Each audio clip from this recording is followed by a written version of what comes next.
So hey Mo, how you doing? I am good, Sabrina. How are you, my I'm friend? doing fine. I'm doing fine.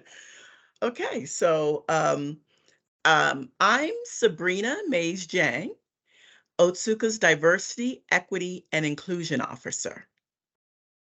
And I'm Mo? I'm Moe Profit, Vice President, Customer Engagement Strategy and Solutions for CNS for the CNS division. It's interesting when you talk about being your authentic self at work, because when I got into corporate America, Sabrina, there were essentially two modes. There was the one that felt like he had to fit into that, kind of the way that the world worked within Pfizer. There are very particular things that were asked of you, the way that you dressed, the way that you looked. I'll give a real world example. I've always had facial hair. And I remember the first field ride that I had with my district manager, really nice guy, and his name was Mike, and he just kind of looked at me. He goes, what's going on there? And I'm like, what are you talking about? He goes, see, you got a little goatee. I said, dude, like wearing facial hair. He's like, you might want to get rid of that. And I remember thinking, that's not going to make me any less effective at my job because I have a goatee. But it was something culturally that didn't exist within the organization.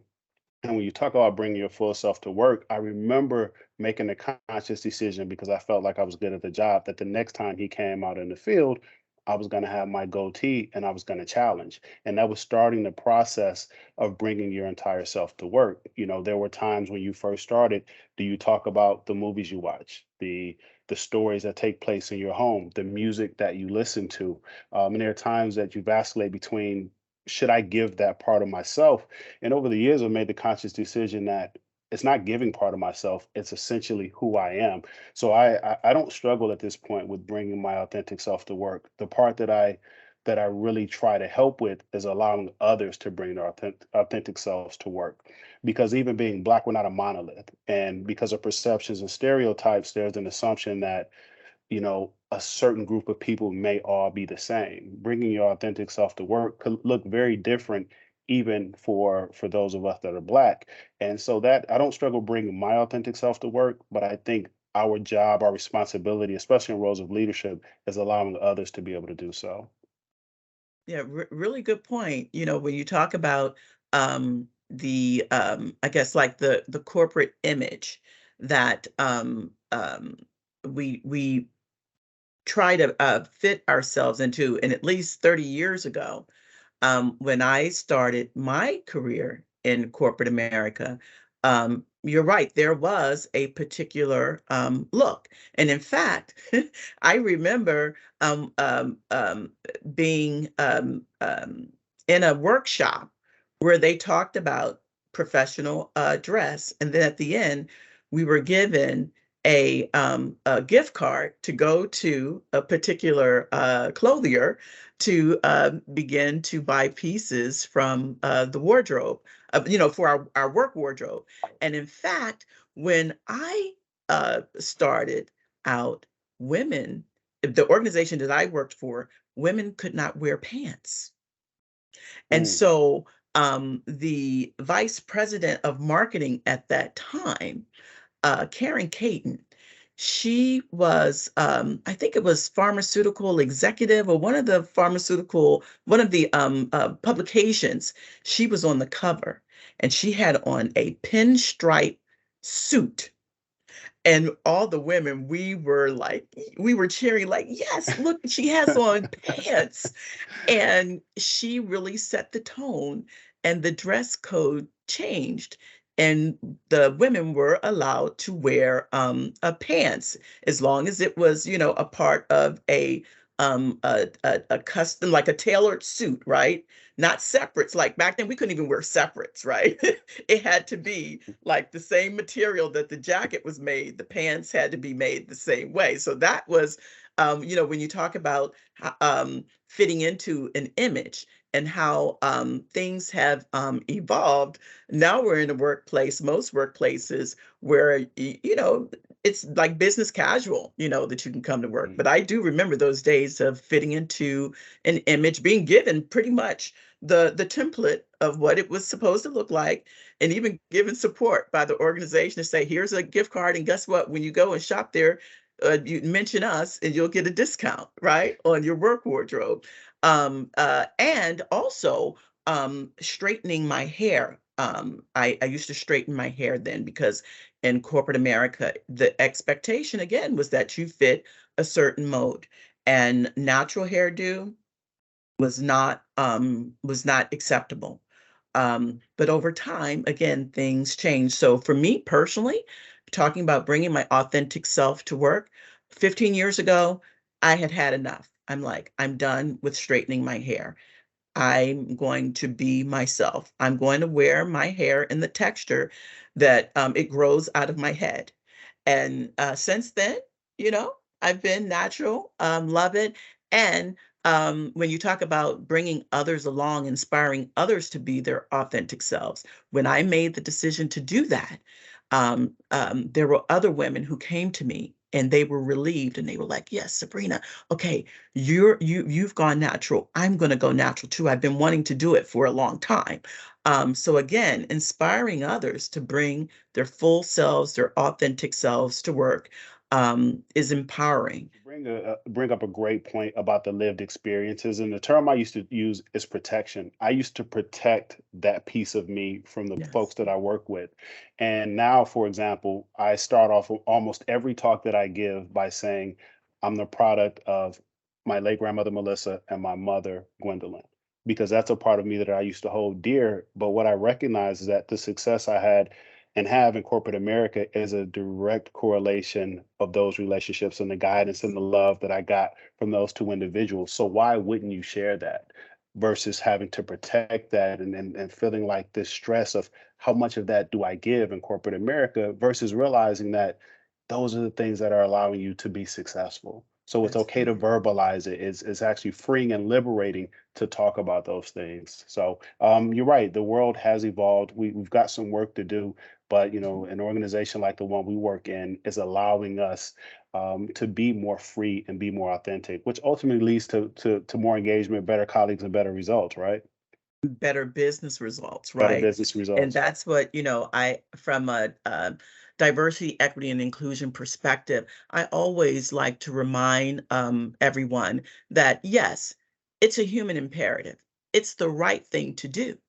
But at the end of the day, in our environment, it's a business imperative, right? Because, like you said, if we can bring our authentic selves to work, we can bring different perspectives, we can bring that diversity of thought, we can help to propose and bring business solutions that perhaps the company wouldn't have thought of if we had to protect or hide our authentic selves. Otsuka's patient promise, Otsuka people serving people, real people, everyday people, Yeah. and we are those people. And it's important for us to bring our authentic selves to work again, going back to that representation, right? Bringing perspective and really unleashing the power of the diversity of thought, which will lead us to be more creative, more innovative, and at the end of the day, be more successful at what we do as a business. Could not agree more. I love to travel. I love to read. I love to look at movies, especially documentaries. And then when I really just want, not to think about anything, I love Nollywood movies, those movies from Nigeria. I love them. That's my go-to when I just want to relax. When we say self-care, I think it's just really doing what makes you feel relaxed and relieved and where you just forget about time. So that's what I do for self-care. And I love to hang out with my family and with my friends. The first thing I'd say, Sabrina, is that I need to get better at self care. So I am taking notes as you're speaking. The first thing that I do that's changed for me in the spirit of being authentic and sharing your experiences, I have a really strong but small network of friends that I'm just completely and explicitly honest with. like, about my stressors, my concerns, my joys, my aspirations, because that's the first part that I found to be really cathartic, is just to be able to verbalize and share and express the way that you feel. And as a black man, that has not been how we've been conditioned. It's be strong and silent, keep things on your shoulders. And I realize that's the antithesis of the way that you should practice self-care. So that's number one. But to your point, in the spirit of levity, I'm a big stand-up comedy person. So I've seen probably 10 stand-up comedy shows in the last year or so, because we don't laugh enough. I'm a big believer in the old Jim Valvano moniker. If you laugh, you cry, and you think, you've probably had a productive day. So you don't get all three in a day, but you try to laugh, you Mhm. cry, you try to think. So that's kind of a moniker that I've held close to. And then the third is exercise. I like to do something physical activity. It's not only great for the body, but great for the mind. So that's how I try to practice self care. And again, I'll go back to this corporate America arena, is that those tips, tricks, tidbits, making sure that we share it with others, because others are struggling in the same way to figure out Yes. the right work-life balance, or what I call rhythm, in terms of practicing self-care.